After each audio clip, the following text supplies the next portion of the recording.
اعوذ باللہ من الشیطان الرجیم، بسم اللہ الرحمن الرحیم۔ آج ہمارا ڈے 17 ہے قرآن کی تفسیر کا انشاءاللہ۔ علی رسول الکریم، اما بعد، فاعوذ باللہ من الشیطان الرجیم، بسم اللہ الرحمن الرحیم۔ انشاءاللہ ہم سورہ آل عمران کی آیت نمبر 33 پر ہیں۔ اعوذ باللہ من الشیطان الرجیم، بسم اللہ الرحمن الرحیم۔ إن الله اصطفى آدم ونوحا وآل إبراهيم وآل عمران على العالمين۔ تو اس کا ترجمہ ہے، بے شک اللہ تعالیٰ نے تمام جہان کے لوگوں میں سے آدم علیہ السلام کو اور نوح علیہ السلام کو، ابراہیم علیہ السلام کے خاندان اور عمران کے خاندان کو منتخب فرما لیا۔ تو ان آیت کا پیچھے سے تعلق ہے۔ سورہ آل عمران میں ہمیں معلوم ہے کہ نجران وفد، جو عیسائیوں کا وفد تھا، وہ آیا ہوا تھا اور آپ صلی اللہ علیہ وسلم سے دین کے بارے میں بحث مباحثہ کیا تھا۔ اللہ سبحانہ تعالیٰ نے اس موقع پر سورہ آل عمران کی شروع کی آیات نازل فرمائی، اور سب سے پہلے اللہ تعالیٰ نے اپنا تعارف کروایا۔ اس کے بعد اللہ تعالیٰ نے قرآن، اللہ تعالیٰ نے فرمایا کہ اللہ سبحانہ تعالیٰ وہی ہے جس نے تورات اور انجیل کو نازل فرمایا قرآن سے پہلے، پھر قرآن کو فرقان اور مہیمن بنا کر نازل فرمایا۔ یعنی کہ وقت کے ساتھ ساتھ جو باتیں انحراف ہوا تورات میں، انجیل میں، تو اب قرآن مجید اللہ سبحانہ تعالیٰ نے مکمل کتاب نازل فرمائی، جس میں جو تصدیق کرتا ہے جو سچی باتیں ابھی تک موجود ہے تورات میں اور انجیل میں، تو قرآن کریم ان باتوں کی تصدیق کرتا ہے۔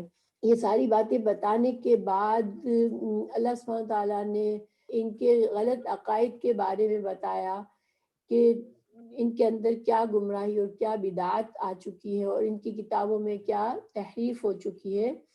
تو ان آیت کا مقصد یہ ہے کہ ان کو صحیح دین پیش کیا جائے اور ان کو بتایا جائے کہ اللہ سبحانہ تعالیٰ ہی کی طرف سے نازل شدہ دین ہے، یہ کوئی نئی بات نہیں ہے۔ تو اس روشنی میں ہم اس آیت کو سمجھتے ہیں۔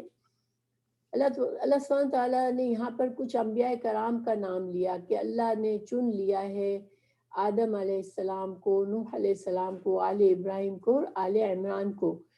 تو دیکھیں اس میں جو ہے حضرت آدم علیہ السلام کے بارے میں بھی عیسائیوں کا عقیدہ بہت غلط ہے کہ وہ سمجھتے ہیں کہ حضرت آدم علیہ السلام نے چونکہ جنت میں ممنوع پھل کھا لیا، اس وجہ سے وہ گنہگار ہوئے، اور ساری انسانیت جو ہے وہ ان کے گناہ کی وجہ سے گنہگار ہوئی۔ اور ان کے نزدیک جب کوئی بچہ پیدا ہوتا ہے تو وہ اوریجنل سن کی وجہ سے گنہگار ہوتا ہے، یعنی کہ حضرت آدم علیہ السلام کے گناہ کا اثر اس بچے پر ہوتا ہے۔ تو اس وجہ سے یہ بیپتائز کرتے ہیں بچوں کو کہ حضرت عیسیٰ علیہ السلام جو ہے وہ اللہ کے بیٹے ہیں، اور انہوں نے سولی پر چڑھ کر اس گناہ سے باقی انسانیت کو، اپنے فالوورز کو، اس حضرت آدم علیہ السلام کے اس گناہ سے نجات کا ذریعہ بنایا۔ تو حضرت عیسیٰ علیہ السلام کو سیویئر یعنی کہ بچانے والے سمجھتے ہیں، اور بیپٹزم کے جو رسم ہے اس سے وہ سمجھتے ہیں کہ اب وہ یہ گفٹ ہے، یہ ایک تحفہ ہے جس کے ذریعہ اب بچہ جو ہے وہ پاک ہو گیا گناہ سے۔ تو اللہ سبحانہ تعالیٰ نے یہاں پر حضرت آدم علیہ السلام کے بارے میں فرمایا کہ اللہ نے حضرت آدم علیہ السلام کو چن لیا ہے۔ تو دیکھیں اللہ سبحانہ تعالیٰ نے شروع سے انبیاء کرام کو چننا اصطفیٰ ایسا چننا ہوتا ہے کہ کسی انسان میں کوئی ایسی صلاحیت ہو جو کوئی خاص ذمہ داری نبھانے کے لیے ضرورت ہے ان صلاحیتوں کی، تو ان صلاحیتوں کی ان خصوصیات کی وجہ سے کسی شخص کو چننا اس کام کے لیے، یہ اصطفیٰ کہلاتا ہے۔ تو اللہ تعالیٰ فرما رہے ہیں کہ اللہ تعالیٰ نے ان انبیاء کرام کو چن لیا۔ کیوں چن لیا؟ تاکہ انسانوں کی رہنمائی و ہدایت کے لیے اور اللہ تعالیٰ کے قوانین کو لوگوں میں نافذ کرنے کے لیے انبیاء کرام جو ہے وہ یہ ذمہ داری ادا کرتے ہیں، اور وہ اللہ سبحانہ تعالیٰ کے پیغامات کو بندوں تک پہنچاتے ہیں. اور یہ بہت ہی عزت والا اور بہت ہی عظمت والا کام ہے کہ اللہ سبحانہ تعالیٰ اس کے لیے اپنے خاص بندوں کو یہ فضیلت نصیب کرتا ہے. تو گویا یہاں پر ان کے اس عقیدے کا انکار ہوتا ہے کہ حضرت آدم علیہ السلام گناہگار، اللہ کے گناہگار نہیں ہے، اور ان کی وجہ سے ساری انسانیت گناہ میں نہیں ہے، کیونکہ حضرت آدم علیہ السلام کی قرآن میں اللہ تعالیٰ نے حضرت آدم علیہ السلام کی خطا کا بھی ذکر فرمایا سورہ البقرہ میں، اور اسی طرح ان کی توبہ کرنے کا بھی ذکر فرمایا، اور ان کی توبہ کی قبولیت کا بھی ذکر فرمایا کہ اللہ نے ان کی توبہ کو قبول فرما لیا. یہ ساری باتیں قرآن میں موجود ہیں. اور اس کے بعد بھی اس کے علاوہ حدیث سے بھی ہمیں پتہ چلتا ہے کہ ہر بچہ جو ہے وہ فطرت پر پیدا ہوتا ہے، اور فطرت سلیم کیا ہوتی ہے کہ حق کو قبول کرنے والا ہوتا ہے. ہر بچہ جب پیدا ہوتا ہے تو وہ مسلمان ہوتا ہے، اللہ پر ایمان رکھنے والا ہوتا ہے. اور حدیث سے ہمیں پتہ چلتا ہے کہ بچے کے ماں باپ پھر اس کو جو بھی جس مذہب پر ڈال دیتے ہیں بچہ اس مذہب پہ آ جاتا ہے، لیکن جب پیدا ہوتا ہے تو وہ فطرت سلیم پر ہوتا ہے اور اللہ کا فرما بردار ہوتا ہے.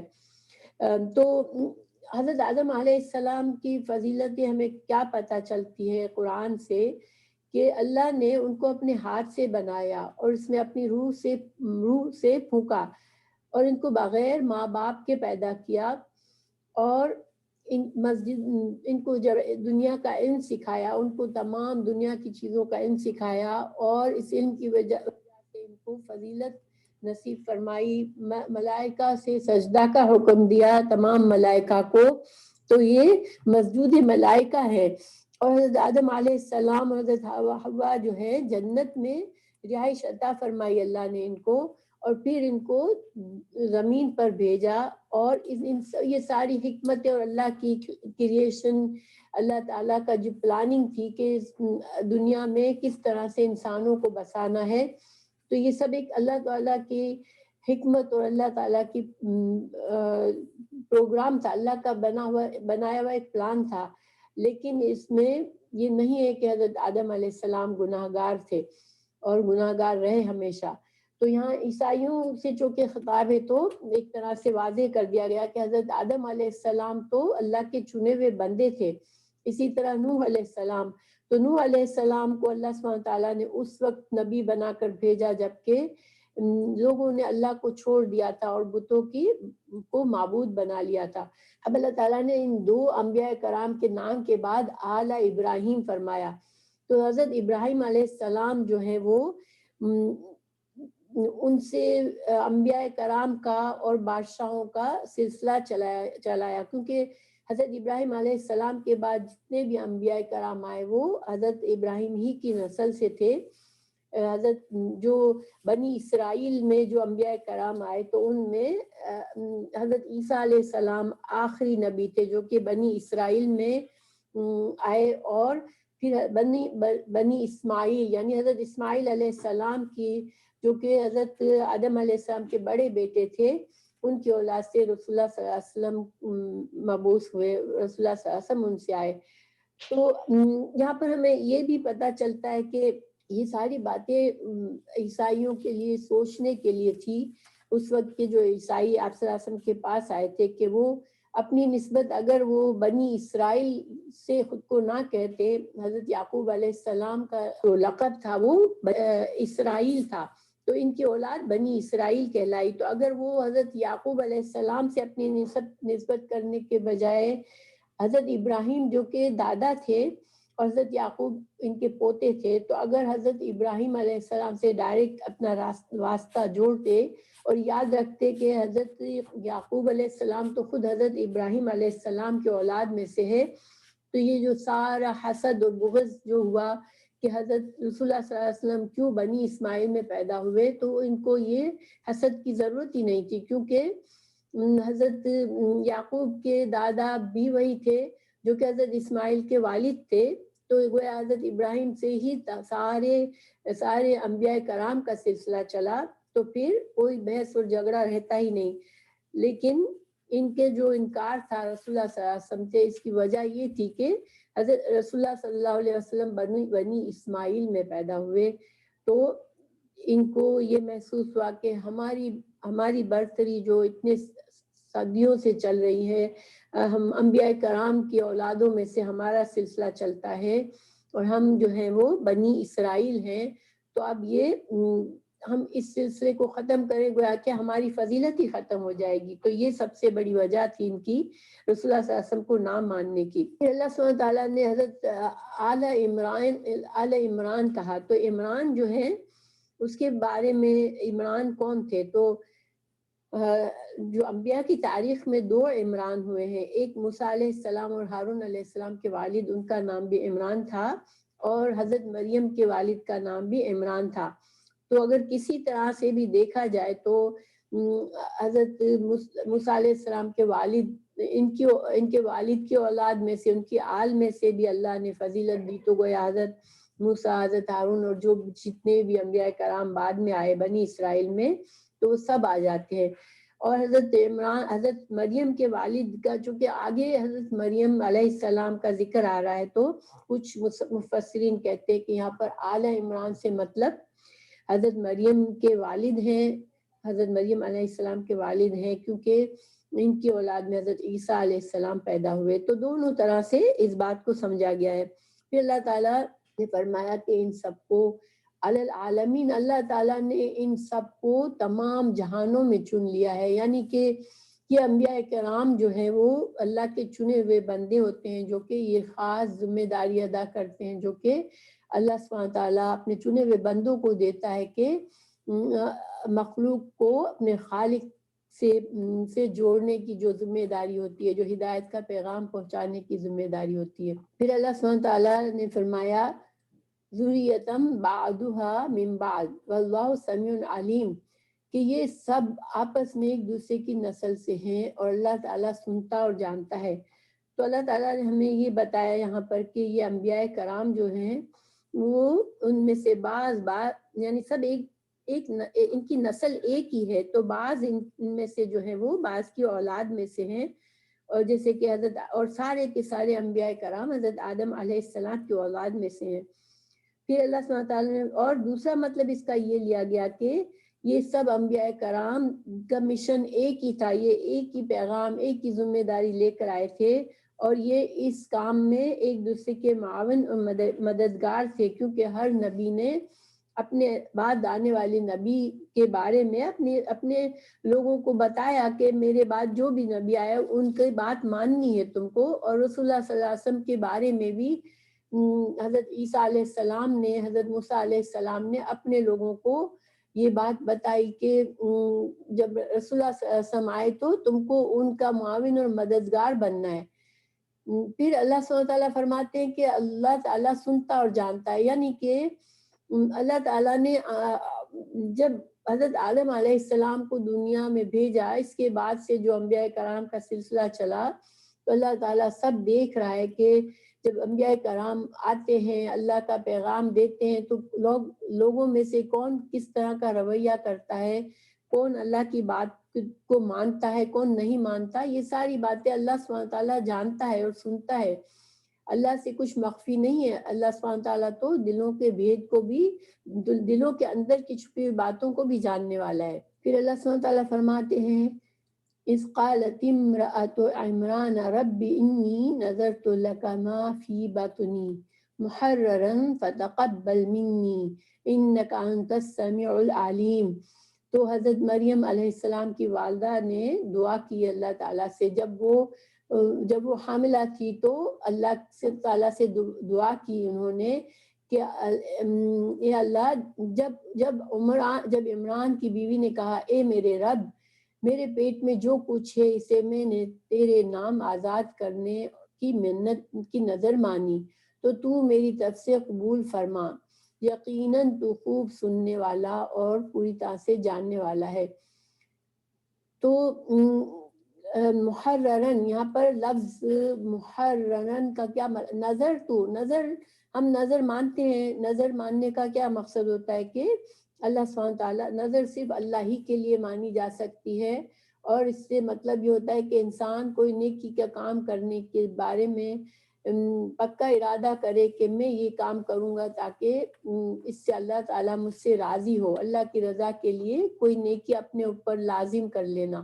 انہوں نے کیا نظر مانی کہ میرے جو بھی یہ بچہ پیدا ہوگا اس کو میں محررن، میں اس کو آزاد کروں گی اپنے، یعنی کہ آزاد سے کیا مطلب ہے کہ دیکھیے والدین کے لیے اولاد جو ہے وہ بڑی امیدیں ہوتی ہے اولادوں سے، اور انسان اس کے لیے اپنے دنیا کے بہت سے فائدے سوچتا ہے، تو محرر کا مطلب ہوتا ہے آزاد کیا ہوا۔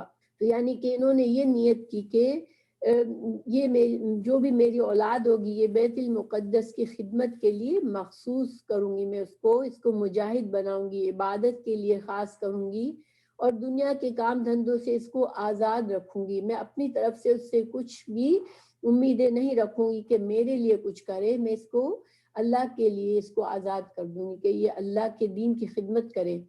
اور دیکھیے یہ کتنی عظمت عظیم بات ہے، کتنا عظیم جذبہ ہے ان کا۔ تو اللہ سبحانہ تعالیٰ نے سے پھر عاجزی سے کہا اللہ تو قبول کر لینا مجھ سے، انکا انت السمیع العلیم، یعنی تو سنتا ہے یا اللہ، تجھے معلوم ہے کہ میرا دل میں اخلاص ہے، اور میں اس اخلاص نیت سے تجھ سے یہ دعا مانگ رہی ہوں اور یہ نظر مان رہی ہوں۔ تو یہاں پر ایک مسئلہ بھی ثابت ہوتا ہے کہ کیا انسان اپنی اولاد کو اس طرح سے اللہ کے دین کی خدمت کے لیے وقف کر سکتا ہے، کیونکہ ہماری شریعت میں رہبانیت جائز نہیں ہے۔ یعنی کہ رہبانیت کیا ہوتی ہے کہ انسان دنیا کے ہر چیز، دنیا کے تمام جمعوں سے کو چھوڑ کر صرف اللہ کی عبادت کرے اور صرف اللہ کی طرف دھیان رکھے۔ تو ہماری شریعت جو ہے وہ ایک دین ہے، ایک دین زندگی گزارنے کا طریقہ ہے، اور ہماری شریعت میں دنیا کی زندگی کو آسان طریقے سے گزارنا بھی، یہ بھی اگر ہم اللہ کو اللہ سبحانہ تعالیٰ کے تمام احکامات کے مطابق اور اللہ کے ڈر کے مطابق ہم اپنی خواہشات پوری کرتے ہیں دنیا میں اور اچھی زندگی گزارتے ہیں، تو یہ بھی عبادت اور اچھی بات ہے۔ لیکن ہماری شریعت میں یہ نہیں ہے کہ انسان جنگلوں میں چلا جائے، غیر آباد علاقوں میں جائے اور صرف اللہ ہی کو یاد کرتا رہے، اس کو رہبانیت کہتے ہیں۔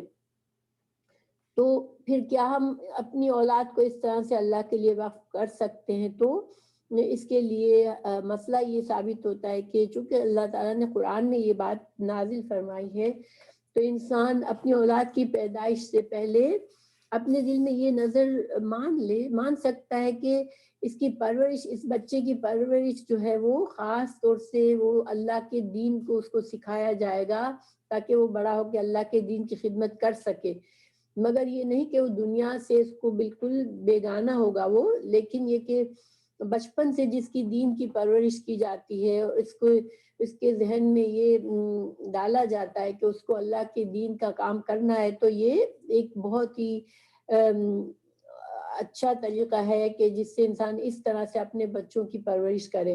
کیونکہ حضرت انس ہماری رسول اللہ صلی اللہ علیہ وسلم کو، حضرت انس کی رضی اللہ عنہ کی والدہ نے اپنے اس بیٹے کو 10 سال کی عمر میں رسول اللہ صلی اللہ علیہ وسلم کی خدمت میں دے دیا تھا کہ یہ اس کو آپ اپنی خدمت کے لیے یہ آپ کے پاس رکھے، اس کو یہ آپ کی خدمت کرے گا۔ تو یہ بھی ہمیں پتہ چلتا ہے کہ اس طرح سے کیا جا سکتا ہے، یعنی کہ بالکل رہبانیت تو نہیں، لیکن بچے کے لیے خاص طور سے اس پرپس سے۔ دیکھیں دنیا میں انسان سوچتا ہے، بچہ ابھی پیدا ہونے والا بھی ہوتا ہے، یعنی پیدا ہوا نہیں ہوتا، اور سوچتا ہے میں ڈاکٹر بناؤں گی اپنے بچے کو لوئر بناؤں گی، اپنے بچے کو فلاں پروفیشن سکھاؤں گی۔ تو یہ دنیا کے بارے میں انسان سوچتا ہے، تو اس طرح ہم دین کے بارے میں اگر سوچیں گے انشاءاللہ تو یہ اس بچے کے لیے اور ہمارے لیے بھی بہترین طریقہ ہوگا، اور ہمارے لیے وہ بچہ ثواب جاریہ کا سبب بن جائے گا۔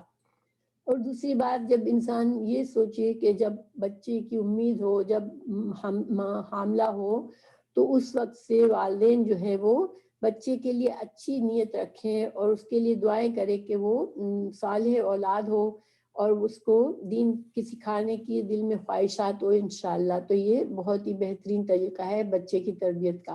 فَلَمَّا وَدَعَتْهَا قَالَتْ رَبِّ إِنِّي وَدَعْتُهَا أُنثَىٰ واللہ عالم بما ودعت ولیس الذکر کالانثی انی سمیتها مریم وانی اعیذها بک وذریتها من الشیطان الرجیم۔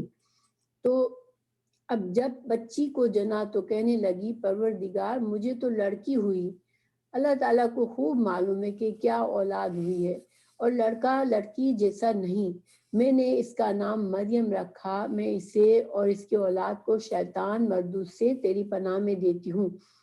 تو ظاہر جب بچی پیدا ہوئی تو مریم علیہ السلام کی والدہ کو یہ پریشانی ہوئی کہ اب جو ہے لڑکی جو ہے وہ کیسے یعنی کہ بیت المقدس میں کیسے رہے گی اور کس طرح سے وہ خدمت کرے گی دین کی، کیونکہ جو کام مردوں کا ہوتا ہے یہ کام یعنی کہ مسجد میں رہنا اور اللہ کے دین کی خدمت کرنا، یہ عام طور پر ظاہری بات ہے کہ عورت کے لیے تو بہت مشکل ہوتا ہے ایسا کرنا۔ واللہ عالم بما ودعت، کہ اللہ زیادہ جانتا ہے کہ اس نے کیا کس کو جنا، یعنی بیٹی ہوئی یا بیٹا ہوا۔ تو اس قول کے بارے میں یہ کہ یہ اللہ سبحانہ تعالیٰ فرما رہے ہیں کہ یعنی کہ پہلے تو یہ مریم علیہ السلام کی والدہ کا قول ہے یا اللہ سبحانہ تعالیٰ کا ہے، تو دونوں طرح سے تفسیر کی گئی ہے کہ جب بیٹی پیدا ہوئی تو پھر انہوں نے سوچا کہ چونکہ اللہ سبحانہ تعالیٰ ہر چیز قائم رکھتا ہے اور میں نے تو نظر اللہ سے مانی تھی، تو اب اللہ ہی جانتا ہے، اللہ نے اگر بیٹی دی مجھے تو پھر یہ اللہ ہی کی مرضی ہے۔ اور دوسرا قول یہ ہے کہ اللہ سبحانہ تعالیٰ کا فرمان ہے کہ اللہ تعالیٰ کو خوب معلوم ہے کہ اس کو کیا ہونا تھا جب اس نے نظر مانی تھی، جب بھی اللہ کو معلوم تھا۔ اور لیس الذکر کالانثی، اور جو کام اللہ تعالیٰ نے مریم علیہ السلام سے لینا تھا کہ ان کو حضرت عیسیٰ علیہ السلام کی ولادت کا کام لینا تھا ان سے، تو اس کام کے لیے عورت ہی کی ضرورت تھی، لڑکی ہی کی ضرورت تھی۔ تو اللہ تعالیٰ نے اس کام کے لیے حضرت مریم علیہ السلام کو چنا۔ دوسرا مسئلہ ہمیں یہ پتہ چلتا ہے کہ اللہ تعالیٰ سے دعا کے لیے، دیکھیں دعا جو ہے وہ اس کے آداب ہیں کہ انسان وضو کر کے اور قبلہ رخ ہو کے اگر دعا کرتا ہے اور اللہ کی حمد و ثنا کرتا ہے، درود شریف پڑھتا ہے، پھر دعا کرتا ہے، یہ بہت ہی بہترین طریقہ ہے دعا مانگنے کا۔ لیکن اللہ سبحانہ تعالیٰ سے بندہ کسی وقت بھی بات کر سکتا ہے، اپنے دل کی بات اللہ کے سامنے کہہ سکتا ہے، اللہ سے دعا مانگ سکتا ہے۔ بعض اوقات انسان کو ایک دل میں ایک جذبہ اٹھتا ہے اور اس کو خیال آتا ہے کہ میں اپنے رب سے یہ چیز مانگ لوں، تو وہ اس وقت انسان کی اخلاص نیت ہوتی ہے، ایک تڑپ ہوتی ہے، ایک جذبہ ہوتا ہے، تو اس وقت انسان فوراً بھی اللہ تعالیٰ سے دعا مانگ سکتا ہے اور اپنے دل کی بات کر سکتا ہے۔ جیسے کہ یہاں پر بچی کی پیدائش پر انہوں نے فوراً سے کہا یا اللہ یہ تو لڑکی ہو گئی، تو گویا کہ یہ اس طرح سے اللہ سبحانہ تعالیٰ جو ہے وہ ان کے دروازے کھلے ہیں دعا کے لیے، اور انسان ہمیشہ کبھی بھی کس حالت میں بھی دعا کر سکتا ہے۔ دوسری بات نام رکھنے کا مسئلہ، تو انہوں نے بچی کا نام مریم رکھا، تو اس پر یہ مسئلہ ثابت ہوتا ہے کہ بچہ جب پیدا ہو جب بھی فوراً اسی وقت اس کا نام بھی رکھا جا سکتا ہے۔ جیسے رسول اللہ صلی اللہ علیہ وسلم نے بھی ایک حدیث میں اللہ صلی اللہ علیہ وسلم نے فرمایا آج رات میرے ہاں لڑکا ہوا اور میں نے اس کا نام اپنے باپ حضرت ابراہیم علیہ السلام کے نام پر ابراہیم رکھا، یہ بخاری کی حدیث ہے۔ تو لیکن دوسری حدیث مسند احمد میں بھی ہے کہ رسول اللہ صلی اللہ علیہ وسلم نے فرمایا کہ ہر بچہ اپنے عقیقے میں گروی ہے، 7ویں دن عقیقہ کرے یعنی جانور ذبح کرے اور نام رکھے اور بچے کا سر منڈوائے۔ تو یعنی کہ دونوں باتوں پر عمل کیا جا سکتا ہے کہ یا تو فوراً سے نام رکھا جائے اور یا پھر اس کے عقیقے والے دن، اور عقیقہ 7ویں دن کرنا زیادہ سنت سے ثابت ہے۔ ویسے تو عقیقہ بعد میں بھی کیا جا سکتا ہے، لیکن کیونکہ یہ ایک جیسے کہ رسول اللہ صلی اللہ علیہ وسلم نے فرمایا کہ ہر بچہ گروی ہوتا ہے، یعنی جب تک جانور یہ اللہ کی نعمت ہوتی ہے اولاد، تو انسان جب تک جانور کی قربانی نہیں کرتا اللہ کے شکر گزاری میں، تو اس وقت تک جیسے بچہ جو ہوتا ہے وہ ایک اس کی پیدائش کا صحیح طرح سے شکر نہیں ادا ہوا ہوتا. تو بہرحال دونوں طرح سے جائز ہے یہ کہ عقیقے کے والے دن نام رکھے یا اسی دن رکھے. پھر انہوں نے دعا مانگی کہ انی اعیذھا بک وذریتھا من الشیطان الرجیم، کہ یا اللہ میں اس بچی کو اور اس کی اولاد کو تیری پناہ میں دیتی ہوں کہ شیطان مردود کے شر سے تو اسے بچانا. یہاں پر ہم اعوذ باللہ من الشیطان الرجیم کہتے ہیں تو ہمارا مقصد کیا ہوتا ہے کہ ہم اپنے لیے پناہ مانگتے ہیں اللہ کے کہ اللہ تو مجھے اپنی پناہ میں رکھنا شیطان مردود کے شر سے.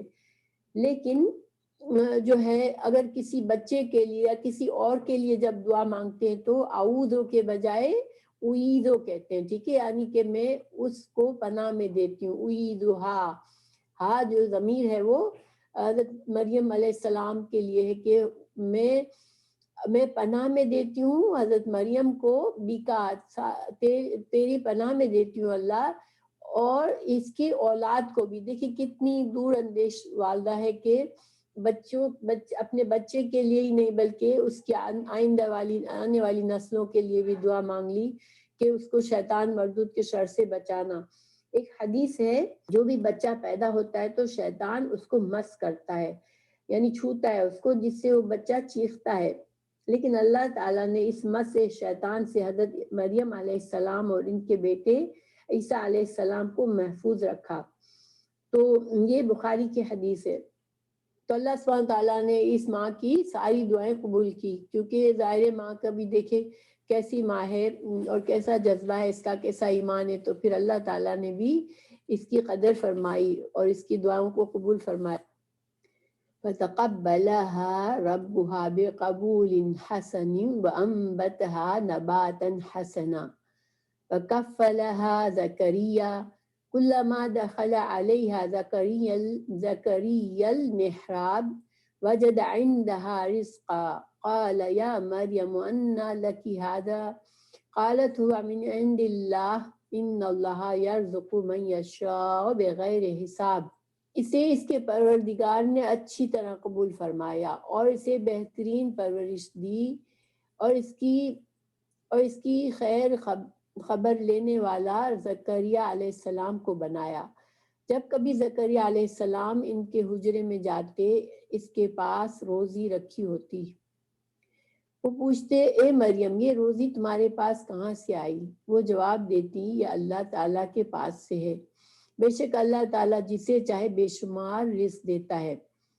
تو اس آیت میں اب اللہ سبحانہ تعالیٰ نے فرما رہے کہ اللہ تعالیٰ نے قبول فرما لیا حضرت مریم کی ماں کی اس نظر کو قبول فرمایا اور حضرت مریم علیہ السلام کو تقویٰ کا وہ معیار عطا فرمایا کہ وہ دینی مقاصد کے حصول کے لیے ہزاروں لڑکوں سے سبقت لے گئی اور حضرت زکریا علیہ السلام کو ان کا ذمہ دار بنایا. حضرت زکریا علیہ السلام کی بیوی اور حضرت مریم علیہ السلام کی والدہ دونوں بہنیں تھیں. تو وہ حضرت زکریا علیہ السلام سے رشتہ بھی تھا حضرت مریم علیہ السلام کا، اور حضرت زکریا علیہ السلام خود بھی نبی تھے اللہ کے، اور انہوں نے حضرت مریم علیہ السلام کو علم سکھایا دین کا، اور وہ دینی ماحول میں اللہ تعالیٰ نے حضرت مریم کی پرورش کروائی. تو جب حضرت مریم علیہ السلام بیت المقدس میں ایک بالکل حجرے میں اپنا ان کا حجرہ تھا، اکیلی رہا کرتی تھیں، اور حضرت زکریا علیہ السلام ان کے پاس جاتے تھے، ان کی ضروریات کا خیال رکھتے تھے. تو جب بھی وہ جاتے ان کے پاس تو ان کے پاس پھل رکھے ہوئے ہوتے تھے، اور وہ پھل ایسے ہوتے تھے جو کہ بے موسم کے پھل ہوتے ہیں، یعنی اس زمانے میں اس جگہ پر پائے جانے والے پھلوں سے الگ ہوا کرتے تھے. تو حضرت زکریا علیہ السلام بڑے حیران ہوتے اور ان سے پوچھتے کہ مریم آپ کے پاس یہ کہاں سے رزق آتا ہے؟ تو انہوں نے کہا کہ یہ اللہ کی طرف سے ہے. معجزات جو ہوتے ہیں وہ اللہ تعالیٰ انبیاء کرام کو دیتے ہیں، اور معجزات اور کرامات میں فرق ہوتا ہے۔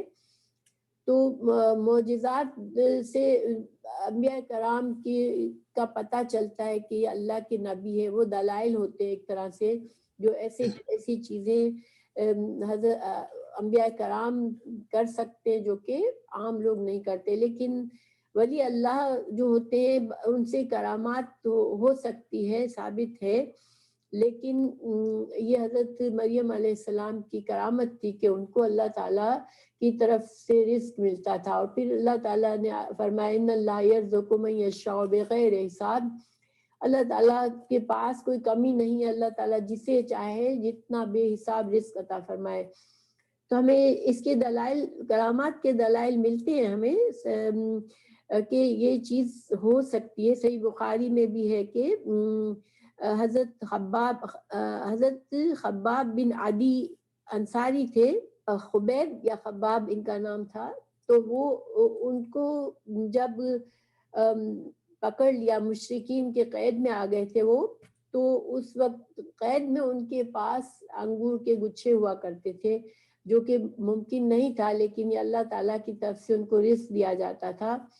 ان کو مکہ میں کافروں نے شہید کر دیا تھا، تو یہ صحیح بخاری کی حدیث ہے۔ تو لیکن یہ بات ضروری ہے جاننا کہ یہ جو کرامات ہوتی ہے اللہ تعالیٰ اپنے نیک بندوں کے ہاتھوں میں دیتا ہے، یعنی کہ ایسا نہیں ہوتا کہ کوئی انسان بدعتی ہے، مشرک ہے، قرآن اور سنت سے بالکل اس کا کوئی تعلق نہیں ہے، اور وہ عجیب عجیب سے چیزیں کرتا ہے، اور وہ اس کو لوگ ولی اللہ سمجھ لیتے ہیں کہ وہ ولی اللہ ہے، اسے دنیا سے کوئی تعلق نہیں ہے۔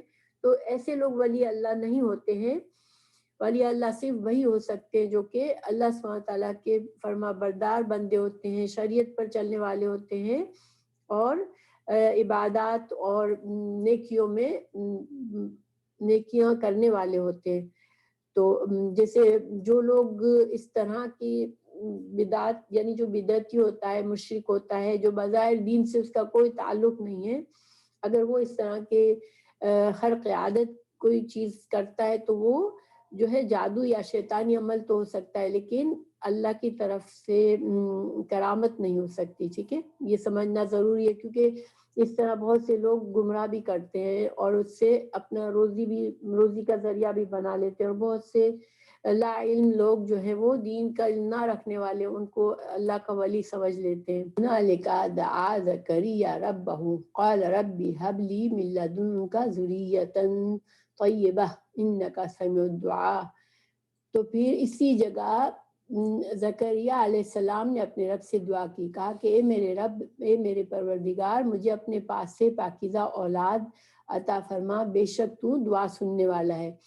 تو جب حضرت مریم علیہ السلام کی اس کرامت کو دیکھا، حضرت مریم علیہ السلام کی عبادات کو دیکھا، ایک صالح اللہ کی نیک بندی جیسے کو دیکھ کے ان کے دل میں خواہش آئی کہ اللہ مجھے بھی اولاد دے، حالانکہ ان کی عمر بہت ہو چکی تھی، لیکن ان کے پاس اولاد نہیں تھی، اور ان کو یہ خواہش تھی کہ اللہ مجھے لڑکا دے جو کہ میری جگہ دین کے کام کرے، کیونکہ وہ زمانہ بہت کرپشن ہو چکا تھا۔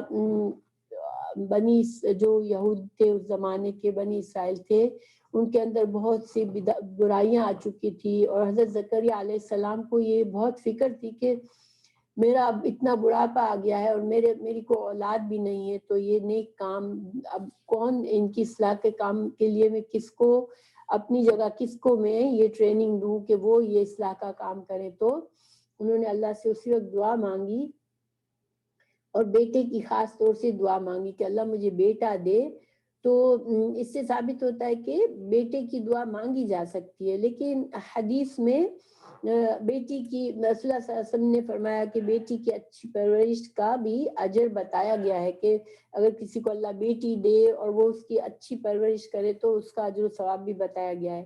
تو کیا بیٹا یا بیٹی دو، اللہ سبحانہ تعالیٰ سے جو بھی مانگے انسان، اور اگر یہ بھی صرف اولاد مانگ لے، بیٹا بیٹی نہ بھی کہے تو، مگر یہ ضرور دعا مانگے کہ اللہ اسے نیک اور صالح اولاد دے، کیونکہ نیک اور صالح اولاد ہی انسان کے لیے ثواب جاریہ بنتی ہے، اور اس کے لیے دنیا اور آخرت کے لیے خوشی اور آنکھوں کی ٹھنڈک کا ذریعہ بنتی ہے۔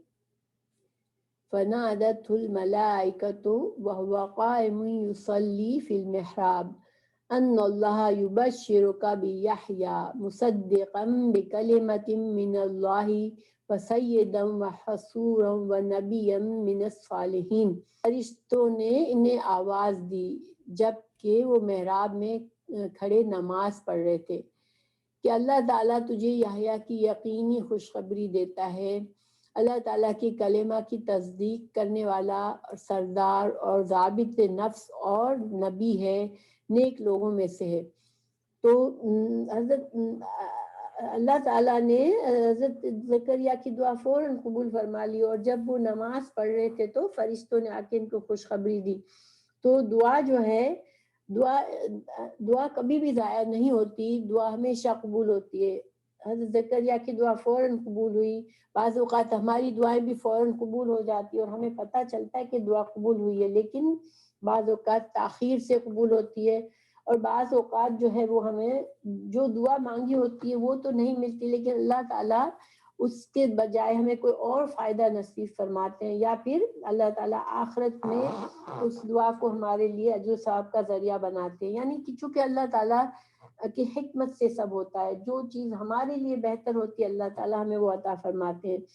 تو حضرت زکریا علیہ السلام کو بشارت دی گئی کہ یہ حضرت یحییٰ، ان کا نام اللہ تعالیٰ نے خود ہی بتا دیا کہ ان کا نام یحییٰ ہوگا، اور یہ حضرت اللہ کی کلمہ کی تصدیق، اللہ کا کلمہ سے یہاں مراد جو ہے وہ حضرت عیسیٰ علیہ السلام ہے، کیونکہ حضرت عیسیٰ علیہ السلام کی پیدائش معجزانہ کلمہ کن سے ہوئی، اللہ تعالیٰ کے کلمہ کن سے ہوئی، اس وجہ سے ان کو یہاں پر اللہ کا کلمہ کہا گیا۔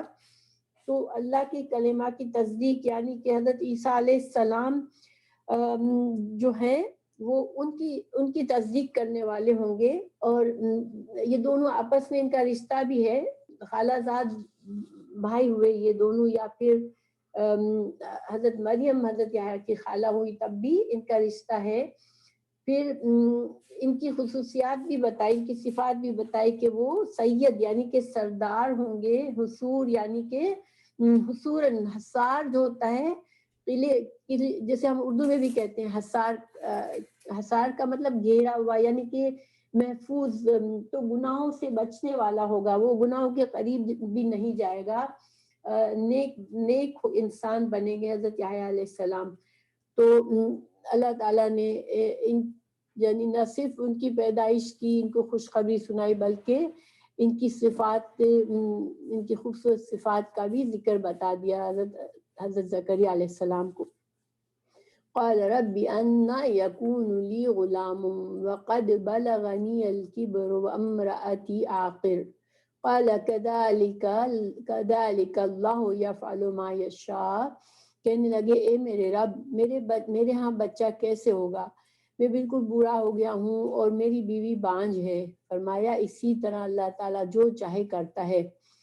تو نبی تھے، ظاہر اللہ پر بھروسہ تھا کہ اللہ تعالیٰ جو چاہے کر سکتا ہے، لیکن ایک خوشی اور ایک تعجب، چونکہ اپنا بڑھاپا، اپنی بیوی کا بڑھاپا دیکھ کر ایک تعجب تو ضرور ہوا کہ اللہ تعالیٰ اس حال میں اب مجھے بیٹا ہوگا۔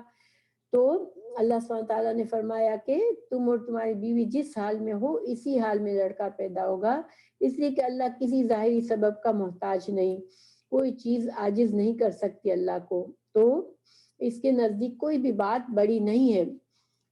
تو حضرت زکریا علیہ السلام کو اس طرح سے خوشخبری ملی حضرت یحییٰ علیہ السلام۔ قال رب اجعل لي آية قال آيتك ألا تكلم الناس 3 أيام إلا رمزا واذكر ربك كثيرا وسبح بالعشي والإبكار۔ تو حضرت زکریا علیہ السلام نے مزید دعا کی، کہنے لگے کہ پروردگار میرے لیے اس کی کوئی نشانی مقرر کر دے۔ فرمایا نشانی یہ ہے کہ 3 دن تک تو لوگوں سے بات نہ کر سکے گا، صرف اشارے سے سمجھائے گا، تو اپنے رب کا ذکر کثرت سے کر اور صبح شام اسی کی تسبیح بیان کرنا۔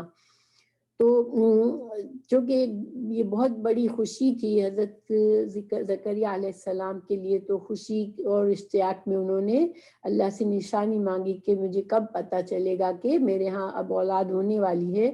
تو اللہ تعالیٰ نے ان کو یہ نشانی بتائی کہ 3 دن تک، یعنی کسی بغیر بیماری کے کسی اور، مگر وہ بات نہیں کریں گے، خاموش رہیں گے.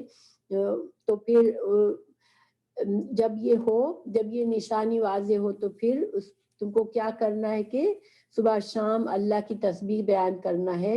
اس سے ہمیں یہ پتہ چلتا ہے کہ جب اللہ سبحانہ تعالیٰ کوئی خاص نعمت دے انسان کو تو اس کا شکر کرنا چاہیے، اور زیادہ سے زیادہ دعائیں اور تسبیح کرنی چاہیے اللہ کی. تو نعمتوں کے ملنے پر شکر کرنا، اس سے نعمتوں میں اضافہ ہوتا ہے اور نعمت باقی رہتی ہے. وَإِذْ قَالَتِ الْمَلَائِكَةُ يَا مَرْيَمُ إِنَّ اللَّهَ اصْطَفَاكِ وَطَهَّرَكِ وَاصْطَفَاكِ عَلَى نِسَاءِ الْعَالَمِينَ. اور جب فرشتوں نے کہا اے مریم، اللہ تعالیٰ نے تجھے برگزیدہ کر لیا، یعنی چن لیا، اور تجھے پاک کر دیا، سارے جہان کی عورتوں میں سے تیرا انتخاب کر لیا. ٹھیک ہے، یہاں پر حضرت مریم علیہ السلام کو فرشتے کی طرف سے خوشخبری مل رہی ہے حضرت عیسیٰ کی پیدائش کی. تو اس آیت کا پیچھے سے تعلق دیکھتے ہیں ہم. ٹھیک ہے، پیچھے ہم نے پچھلی آیات میں ہم نے پڑھا کہ حضرت مریم علیہ السلام کی پیدائش کے بارے میں بتایا گیا کہ ان کی ماں نے ان کے پیدا ہونے سے پہلے نظر مانی کہ جب میرا بیٹا پیدا ہوگا، میرا بچہ پیدا ہوگا، تو اس کو میں اللہ کے لیے وقف کر دوں گی، اور اس کو بیت المقدس کی خدمت کے لیے وقف کر دوں گی، دنیا کے کسی کام میں اس کو نہیں لگاؤں گی. تو یہ جب انہوں نے دعا مانگی، نظر مانگی، اللہ وہ پریشان ہوئی کہ اب بیٹی جو ہے وہ یہ کیسے کرے گی، کیسے بیٹی جو ہے وہ بیت المقدس کی خدمت کرے گی، کیونکہ یہ تو لڑکے کا کام ہے. لیکن اللہ سبحانہ تعالیٰ نے ان کی اس نظر کو مانا، اور بیٹی کو اس لیے پیدا کیا کہ ان کو حضرت عیسیٰ علیہ السلام کی والدہ بنانے کے لیے چن لیا. پھر حضرت مریم علیہ السلام کی پرورش بیت المقدس میں ہونے لگی. حضرت زکریا جو کہ ان کے خالو تھے، وہ ان کی کفالت کر رہے تھے اور ان کو تعلیم دے رہے تھے، دین کی تعلیم سکھا رہے تھے، اور وہ ان کی پرورش اتنے پاکیزہ ماحول میں ہوئی کہ وہ دنیا کے جمیلوں سے انہیں کوئی دلچسپی نہیں تھی. اللہ سبحانہ تعالیٰ نے اس کو اتنا پاکیزہ بنایا تھا کہ وہ عبادات میں لگی رہتی تھی. جب وہ بڑی ہوئی تو فرشتے نے آ کر ان کو بس بشارت دی حضرت مریم علیہ السلام کو. تو یہاں سے اس آیت کا آغاز ہوتا ہے. اس قالت کہا الملائکۃ فرشتوں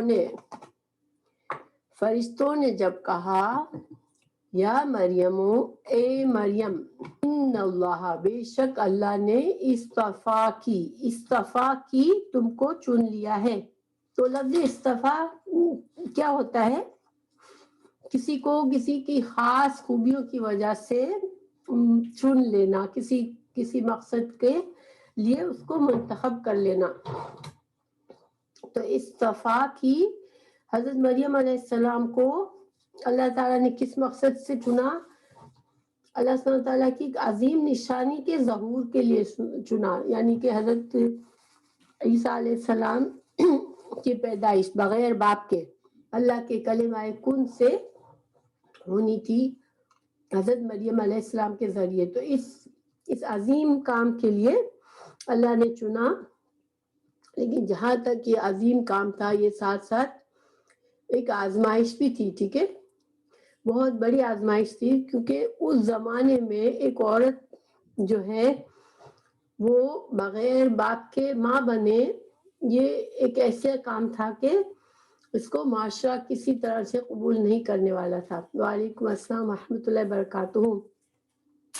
اور وہ لڑکی یا عورت جو اس سچویشن میں آ جاتی، وہ اس کے لیے موت کے علاوہ کوئی چارہ نہیں رہتا تھا، کیونکہ یہ بہت بڑی بات سمجھی جاتی تھی کہ باپ کے بغیر کوئی عورت کی اولاد ہو، ٹھیک ہے.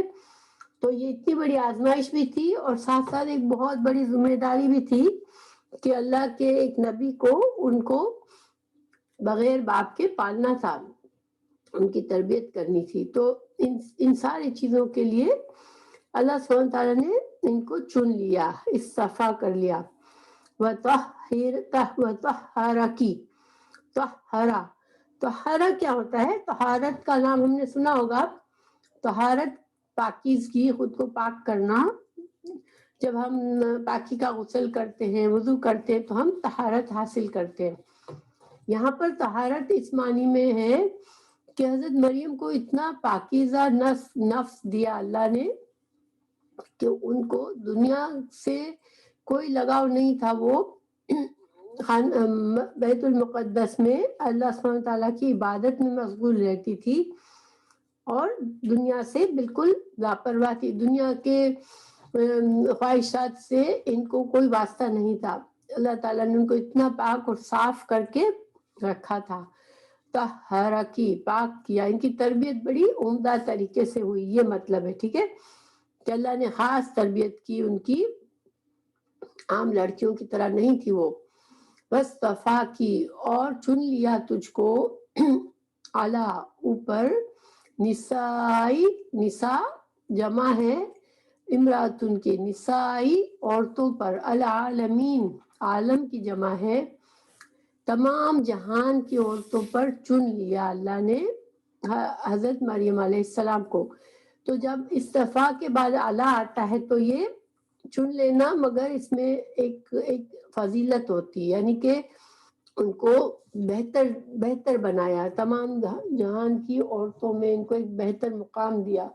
دیکھیں اگر ہم غور کریں تو اللہ سبحانہ تعالیٰ اپنے نیک بندوں کو، جن کو کوئی کام، جس سے خاص کام لینا ہوتا ہے، اللہ سبحانہ تعالیٰ ان کو آزمائشوں میں ڈال کے ان کو ایک طرح سے تیار کرتے ہیں. جیسے دیکھیں ہم نے حضرت یوسف علیہ السلام کے بارے میں ہم سب جانتے ہیں کہ حضرت یوسف علیہ السلام کی زندگی میں کتنی آزمائشیں آئیں. ان کو بچپن میں ان کے بھائیوں نے کنویں میں ڈالا، پھر وہ غلام بنا کے بیچے گئے، پھر وہ خدمت کرتے رہے اس آدمی کی جس نے ان کو خریدا، پھر ان کو جیل میں جانا پڑا. یعنی کتنی آزمائشوں سے گزرے حضرت یوسف علیہ السلام.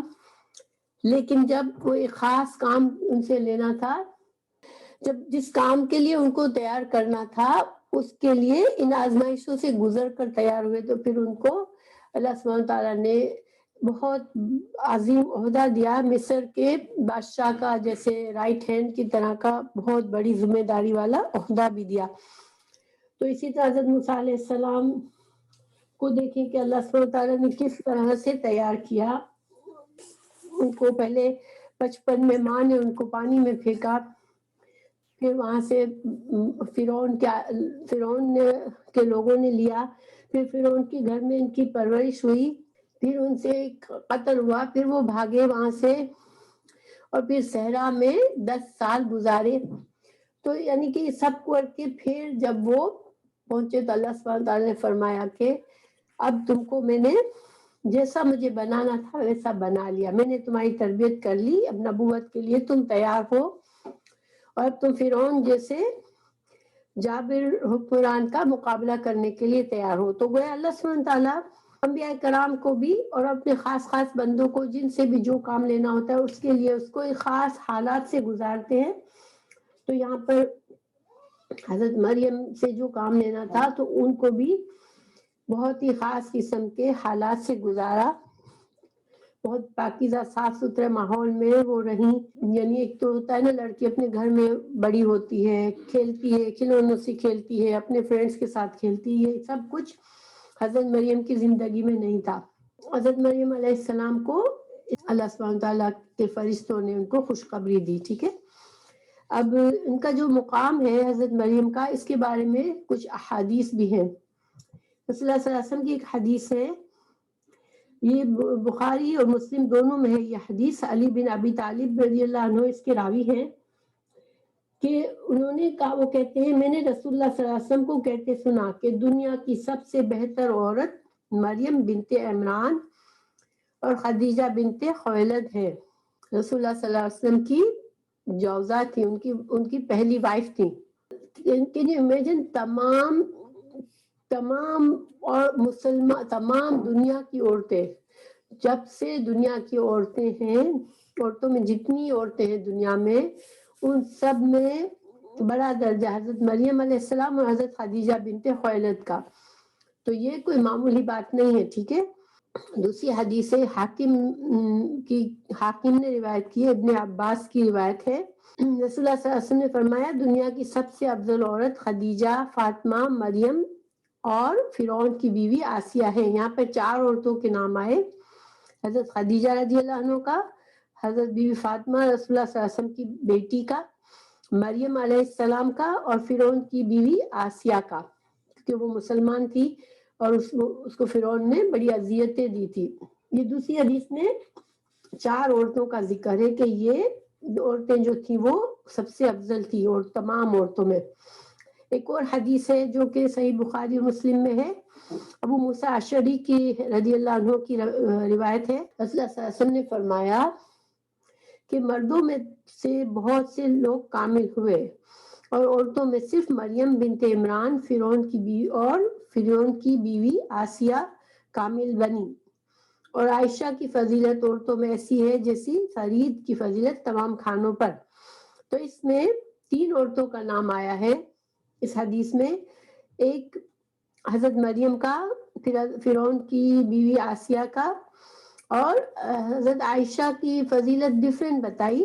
حضرت مریم اور فرعون کی بیوی سے ان کو کامل عورتیں کہا گیا، حضرت مریم کو اور فرعون کی بیوی آسیہ کو.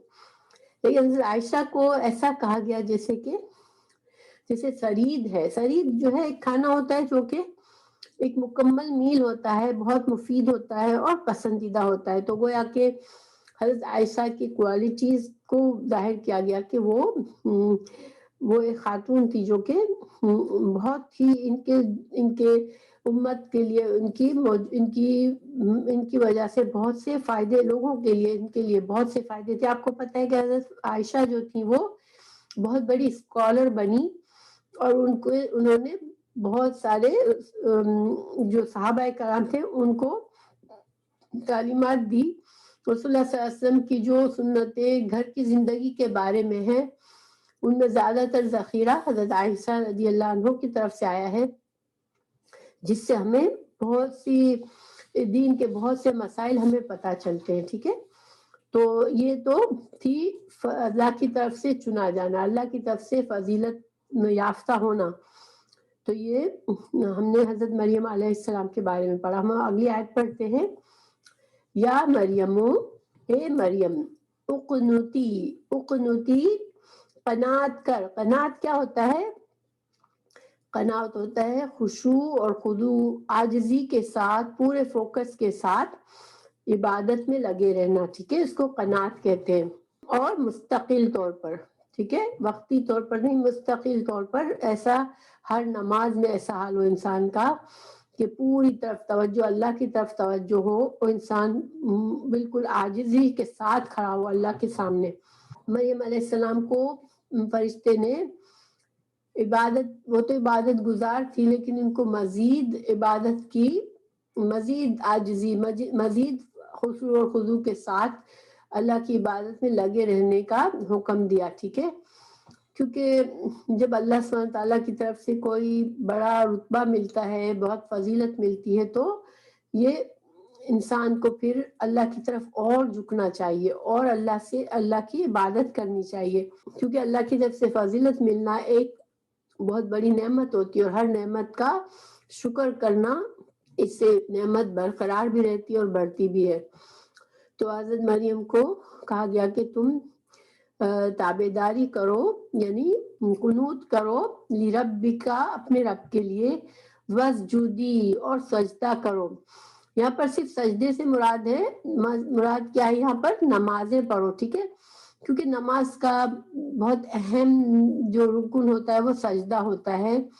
تو سجدے کے عربی میں اکثر ایسا ہوتا ہے، ہم نے دیکھا قرآن اور حدیث میں کسی عبادت کے کوئی خاص بڑے رکن کے ذریعے اس عبادت کا نام لیا گیا. تو نماز کو قرآن میں دعا بھی کہا ہے، کیونکہ دعا جو ہے وہ بھی نماز کا حصہ ہے. ٹھیک ہے، تو یعنی کہ یہاں سجدے سے مراد ہے کہ نمازوں کی کثرت کرو، اور نفلی نمازیں ہیں بے شک، اور فرض کی نمازیں تو پڑھتا ہی ہے جو بندہ اللہ کا فرمان بردار ہوتا ہے، لیکن زیادہ سے زیادہ نفلی نمازیں بھی پڑھو، ورکعی اور رکوع کرو معاصمر راکعین، رکوع کرنے والوں کے ساتھ. یہ فرض نمازیں ہیں. رکوع یہاں پر بھی نماز کو رکوع سے کہا گیا کہ رکوع کرو، یعنی کہ دیکھیے جب ہم جماعت کی نماز پڑھتے ہیں تو سب کے ساتھ ہم کرتے ہیں نا رکوع سجدہ. تو یہاں پر یہ نماز جو ہے وہ چونکہ وہ ہیکل میں رہتی تھی، بیت المقدس میں رہتی تھی، ان کا حجرہ تھا الگ سے، ان کو یہ اعزاز ملا کہ نہ صرف وہ اپنی خاموشی سے سب سے الگ ہو کے نماز پڑھتی تھی، مگر ان کے حجرے میں چونکہ نماز جب پڑھی جاتی جماعت کی نماز تو ان کے حجرے میں بھی آواز آتی تھی، تو گویا وہ فرض نمازوں کو ان کے ساتھ پڑھتی تھی، امام کے ساتھ پڑھتی تھی، اکثر کثرت سے نمازیں پڑھتی تھی. یہاں پر کچھ مسائل ہمیں مسئلہ ثابت ہوتا ہے. عورتیں مسجد میں نماز پڑھ سکتی ہیں. ٹھیک ہے، مسجد میں جماعت کے ساتھ عورتوں کے لیے جائز ہے نماز پڑھنا. اور رسول اللہ صلی اللہ علیہ وسلم کی ایک حدیث بھی ہے کہ اللہ کی بندیوں کو مساجد سے نہ روکو، یعنی کہ اگر مسجد میں عورتیں نماز کے لیے جانا چاہے تو ان کے شوہروں کو کہا گیا کہ تم ان کو روکو مت، ان کو نماز مسجد میں پڑھنے دو. تو آپ صلی اللہ علیہ وسلم کے زمانے میں عورتیں بھی مسجد نبوی میں نماز پڑھا کرتی تھی، لیکن یہ بھی حدیث موجود ہے کہ عورت تو دیکھیں مرد کی جو افضل نماز ہوتی ہے وہ مسجد میں ہوتی ہے، کیونکہ ان کے اوپر واجب ہے کہ وہ مسجد میں جا کے اپنی جماعت کے ساتھ نماز پڑھے. لیکن عورتوں کی جو افضل ترین نماز ہوتی ہے وہ ان کے گھر میں ہوتی ہے. گھر کے بھی ایک حدیث ہے کہ گھر کے بھی ایسے کونے میں جو کہ اندر کی طرف کا کونا ہو اس میں عورت نماز پڑھتی ہے. گویا کہ وہ اندر کے کونے سے مطلب یہ کہ کوئی خاموش ایریا ہے جہاں پر وہ سکون سے اپنے توجہ سے نمازیں پڑھتی ہے، تو وہاں وہ نماز عورت کے لیے زیادہ افضل ہے. لیکن مسجد میں جانے کے اور فائدے بھی ہیں. نماز کے علاوہ مسجد میں ہم اور لوگوں سے بھی ملتے ہیں اور اچھی باتیں سیکھتے ہیں. امام کے ساتھ امام کے وعظ و نصیحت اگر جو کرتا ہے وہ اس کو ہم سنتے ہیں. اور نماز مسجد کے جو فائدے ہیں، مسجد میں نماز پڑھنے کے جو ایکسٹرا فائدے ہیں جو عورتوں کو بھی ملتے ہیں کہ ہر قدم جب انسان مسجد کی طرف جاتا ہے تو اس کو اس کا اجر ملتا ہے. تو یہ سارے فائدے ہیں، اس لیے عورتوں کو اگر موقع ملے تو جانا چاہیے مسجدوں میں بھی، لیکن یہ بھی تسلی رکھنی چاہیے کہ ہماری جو افضل نماز ہے وہ گھر کی ہے. تو گویا ہم جو ہے عورتوں کو اللہ نے یہ فائدہ دیا ہے کہ ان کے جو اجر و ثواب کم نہیں ہوتا، ورنہ انسان سوچے نا کہ مردوں کو تو اللہ نے افضل نماز کا حکم بھی دیا اور مسجد میں جا کے پڑھتے ہیں ان کو زیادہ اجر و ثواب ملتا ہے. اس لیے عورت کی تسلی کے لیے ہمارے لیے یہ سامان بھی رکھا کہ ہماری گھر کی نماز کو ہمارے لیے افضل بنا دیا. ٹھیک ہے، بات سمجھ میں آئی؟ اب جو ہے ایک اور مسئلہ یہاں ثابت ہوتا ہے. دیکھیے فرشتوں نے بات کی مریم علیہ السلام سے، تو گویا سوال یہ پیدا ہوتا ہے کہ فرشتے تو انبیاء کرام سے بات کرتے ہیں، انبیاء کرام کو وحی دیتے ہیں، تو کیا حضرت مریم نبی تھی؟ تو سوال جواب یہ کہ نہیں، وہ نبی نہیں تھی. ٹھیک ہے، وہ اللہ کی اولیاء میں شامل ہوتی ہیں، اللہ کے قریب بندوں میں شامل ہوتی ہیں، کیونکہ ان کو پیچھے ہم نے پڑھا کہ ان کو معجزے سے ان کو کھانا بھی ملتا تھا، یعنی کہ بے موسم کے پھل بھی ان کے پاس آتے تھے اللہ کی طرف سے. تو یہ ان کا معجزہ تھا، ولی اللہ میں شامل ہے ان کا، لیکن وہ نبی نہیں تھی. کیونکہ انبیاء کرام کے پاس جب فرشتے آتے ہیں وہی لے کر، تو انبیاء پر یہ فرض ہوتا ہے کہ وہ اس وحی کو آگے لوگوں تک پہنچائے، ٹھیک ہے، تو لوگوں کو اللہ سے جوڑے، تبلیغ کرے. اور حضرت مریم علیہ السلام کا یہ جواب نہیں تھا، وہ اپنے حجرے میں رہ کے عبادت کرتی تھی، وہ جا کے لوگوں کو تعلیم اور تربیت نہیں کرتی تھی، اللہ کی آئی ہوئی وحی کو لوگوں تک نہیں پہنچاتی تھی، اس لیے وہ نبی نہیں تھی، وہ صرف اللہ کی مقرب بندی تھی. ٹھیک ہے، پھر آگے پڑھتے ہیں ہم. ذالکا، یہ سے کیا مطلب ہے یہاں پر، یعنی کہ یہ جو واقعات ہے، ٹھیک ہے، جو بتائے جا رہے ہیں، یہ کیا ہے؟ من سے، انبائی، انبا نبا کی جمع ہے، نبا ہوتی ہے خبر، اہم خبر، ٹھیک ہے، ہر خبر کو نبا نہیں کہتے. نبا کون سی خبر ہوتی ہے؟ جس میں جو حقیقت پر مبنی ہو، نمبر 1، ٹھیک ہے، بہت فائدے کی چیز ہو، بہت اہم خبر ہو، اور وہ یقین کی بات ہو، اس میں کوئی شک نہیں ہو، یقینی بات ہو، تو اس کو نبا کہتے ہیں. یعنی 3 خوبیاں ہیں اس میں. ایک تو بڑی اہم خبر ہو، فائدے کی چیز ہو، حقیقت پر مبنی ہو، اور یقینی بات ہو، ٹھیک ہے، تو نبا کہتے ہیں. جس بات میں جھوٹ کا شک ہو اس کو نبا نہیں کہتے، ٹھیک ہے، کہ کوئی خبر آئی پتہ نہیں سچی ہے یا جھوٹی، اس کو ہم نبا نہیں کہتے. تو یہ خبریں اللہ سبحانہ تعالیٰ بتا رہے ہیں کہ یہ جو واقعات بتائے جا رہے ہیں حضرت مریم علیہ السلام کے، اور قرآن میں جو دوسرے انبیاء کے واقعات بتائے جاتے ہیں، یہ اہم خبریں، یہ حقیقتیں، یہ ساری کیا ہے؟ یہ غیب کی خبریں ہیں. یعنی کہ یہ ان خبروں کا جاننا رسول اللہ صلی اللہ علیہ وسلم کے لیے کوئی اور ذریعہ نہیں تھا. آپ صلی اللہ علیہ وسلم کے زمانے کی خبریں نہیں ہیں، یہ پاسٹ کی سٹوریز ہیں، اور آپ صلی اللہ علیہ وسلم کے پاس کوئی اور ذریعہ نہیں تھا کہ آپ کے پاس ان کا علم آئے. یہ غیب کا علم تھا جو کہ ہم وحی کرتے تھے اس کو. تو یہ خبریں جو ہیں وہ اللہ سبحانہ تعالیٰ فرما رہے ہیں کہ یہ رسول اللہ صلی اللہ علیہ وسلم جو قرآن پڑھ کے آپ کو بتا رہے ہیں یہ خبریں، کیونکہ جب وحی آتی تھی تو آپ صلی اللہ علیہ وسلم پھر اس کو پڑھ کر لوگوں کو سناتے تھے.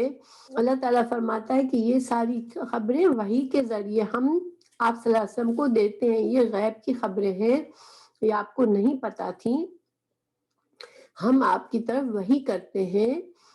وما کنتا، اور نہیں تھے آپ، لدیہم، ان کے پاس، لدی پاس، ہم ان کے، جب یلقونا وہ ڈال رہے تھے، ملاقات بھی اسی سے ہے، ٹھیک ہے، کسی چیز کے سامنے کسی چیز کو ڈالنا، آنا. تو جب وہ ڈال رہے تھے اقلامہم، اپنی قلمیں، قلم کی جمع اقلام ہے، اپنی قلمیں جب ڈال رہے تھے، ایہم، کون ہے ان میں سے، یکفلو، جو کفالت کرے گا، مریم کی. وما، اور نہیں تھے، کنتا، آپ، لدیہم، ان کے پاس، جب یختصمون، وہ جھگڑ رہے تھے، خصما، جھگڑا کرنا، یختصمون، وہ آپس میں جھگڑ رہے تھے. یعنی کہ کون جھگڑ رہے تھے؟ بیت المقدس کے جو بہت سے کیئر ٹیکر تھے، علماء تھے وہاں. ظاہر ہے کہ وہ بیت المقدس عبادت گھر تھا، اس میں بہت سے راہب ان کے تھے. تو وہ اب جب حضرت مریم علیہ السلام کو پیش کیا گیا کہ ان کو اللہ کی نظر کیا گیا ہے، اللہ کے کام کے لیے وقف کیا گیا ہے، چونکہ یہ پہلی بار تھا کہ لڑکی کوئی اس طرح سے پیش کی گئی تھی، تو سارے جو علماء تھے ان کو خواہش تھی کہ ہم اس کی تربیت کریں، ہم اس کو پالیں، ہم اس کو تعلیم دیں. تو سب آپس میں جھگڑ رہے تھے کہ میں کروں گا. تو اس پھر قرآن اندازی کی گئی، اس کا اشارہ ہے کہ قلم، اپنے قلم ڈال رہے تھے. تو مطلب یہ کہ وہ طریقہ تھا قلم ڈالنے کا. یہ جب قلم ڈال کے قرآن اندازی کر کے انہوں نے ڈیسائیڈ کیا تو حضرت زکریہ علیہ السلام کا نام آیا. پھر حضرت زکریہ علیہ السلام جو کہ حضرت مریم کے خالو تھے، انہوں نے حضرت مریم کی کفالت کی تھی. تو اللہ تعالیٰ رسول اللہ صلی اللہ علیہ وسلم سے فرما رہا ہے کہ یہ ساری تو غیب کی خبریں جو ہم آپ کو بتا رہے ہیں، آپ وہاں موجود نہیں تھے جب وہ لوگ جھگڑ رہے تھے آپس میں کہ کون حضرت مریم کی کفالت کرے گا، اور پھر انہوں نے قرآن اندازی کی. اچھا، اب یہاں پر یہ اہم آیت ہے، اس میں کچھ چیزوں کی دلائل ہے، ٹھیک ہے. نمبر 1، رسول اللہ صلی اللہ علیہ وسلم کے عالم الغیب نہیں تھے. آپ صلی اللہ علیہ وسلم اللہ کے نبی تھے، ان کے پاس بہت علم تھا، مگر وہ جو بھی علم ان کے پاس تھا وہ اللہ سبحانہ تعالیٰ نے جتنا علم ان کو دیا اتنا علم تھا. لیکن تمام عالم کا غیب، ہر چیز کا غیب کا علم ہونا، وہ آپ صلی اللہ علیہ وسلم نہیں تھے. آپ ایک انسان تھے اور اللہ سبحانہ تعالیٰ کے علاوہ عالم الغیب کوئی اور نہیں ہے. ٹھیک ہے، حضرت انبیاء کرام کو اللہ تعالیٰ علم دیتے ہیں خاص طور سے، اس لیے کہ ان کی ذمہ داری ہوتی ہے، ایک اہم ذمہ داری پوری کرنی ہوتی ہے، تو ان کو اللہ تعالیٰ ان کو زیادہ علم دیتے ہیں. آپ صلی اللہ علیہ وسلم کبھی لوگوں کو جیسے پیشن گوئی بھی کرتے تھے، ٹھیک ہے، فیوچر کی کوئی بات بھی بتاتے تھے، جیسے جنت کی باتیں بتائی، جہنم کی باتیں بتائی، اور بہت سی پیشن گوئیاں بھی کی، مگر وہ سب کیا تھا؟ وہ اللہ کے دیے ہوئے علم کی وجہ سے تھا. مگر وہ اتنا علم تھا جتنا اللہ نے ان کو دیا. تو گویا فرشتے ہیں یا کوئی انبیاء ہیں، ان کا علم اتنا ہی ہوتا ہے جتنا اللہ ان کو دیتا ہے. ٹھیک ہے، مگر تمام غیب کا علم صرف اللہ کو ہی ہے. تو ایک بات ہمیں یہ پتہ چلی، کیونکہ دیکھیں بہت سے مسلمان غلط عقیدہ رکھتے ہیں کہ رسول اللہ صلی اللہ علیہ وسلم کو غیب کا خبر ہوتی تھی. ٹھیک ہے، تو یہاں اس کی نفی کی گئی. دوسرے یہ نفی کی گئی دوسرے برے غلط عقیدے کی. آپ صلی اللہ علیہ وسلم سے کہا گیا کہ آپ وہاں نہیں تھے جب یہ ہو رہا تھا، کہ بحث ہو رہی تھی کہ کون کفالت کرے گا. تو گویا آپ حاضر ناظر بھی نہیں تھے، یعنی کہ آپ نہیں تھا کہ ہر جگہ آپ موجود ہو جاتے ہیں، جہاں چاہے وہاں موجود ہو جائے، ویسا نہیں تھا. لیکن آپ کو پتہ ہے کہ بہت سے لوگ ابھی بھی یہ سمجھتے ہیں کہ رسول اللہ صلی اللہ علیہ وسلم حاضر ہوتے ہیں، جب ہم ان پر سلام بھیجتے ہیں تو وہ حاضر ہو جاتے ہیں، جب ہم ان کے لیے میلاد کرتے ہیں تو وہ حاضر ہو جاتے ہیں، ہر جگہ حاضر ناظر ہوتے ہیں. تو حاضر ناظر بھی نہیں تھے آپ صلی اللہ علیہ وسلم، کیونکہ اللہ سبحانہ تعالیٰ خود فرما رہا ہے کہ آپ تو وہاں موجود نہیں تھے.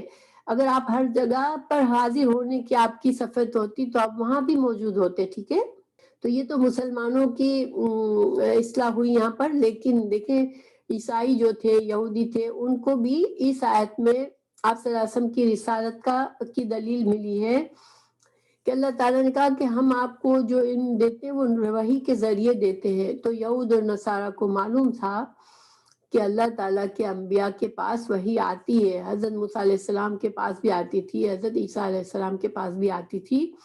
تو گویا یہ بھی اللہ کے نبی ہیں، کیونکہ اللہ تعالیٰ فرما رہا ہے کہ ہم وحی بھیجتے تھے. ٹھیک ہے، اور ایک اور فائدہ یہاں پر یہ ہوتا ہے کہ انبیاء عالم الغیب نہیں ہوتے. تو عیسائیوں کو بتایا گیا کہ دیکھو اللہ تعالیٰ انبیاء کرام کو فضیلتیں دیتے ہیں، ان کو ایکسٹرا علم دیتے ہیں، ان کو معجزات دیتے ہیں، مگر اس کا یہ مطلب نہیں کہ ان کو الہ بنا دیا جائے. حضرت عیسیٰ علیہ السلام کو بھی کچھ فضیلتیں دی گئی تھی، کچھ خاص علم دیا گیا تھا، مگر تم نے ان کو الہ بنا دیا، یہ صحیح نہیں تھا. ٹھیک ہے، تو یہ ساری باتیں اس آیت سے پتہ چلتی ہے.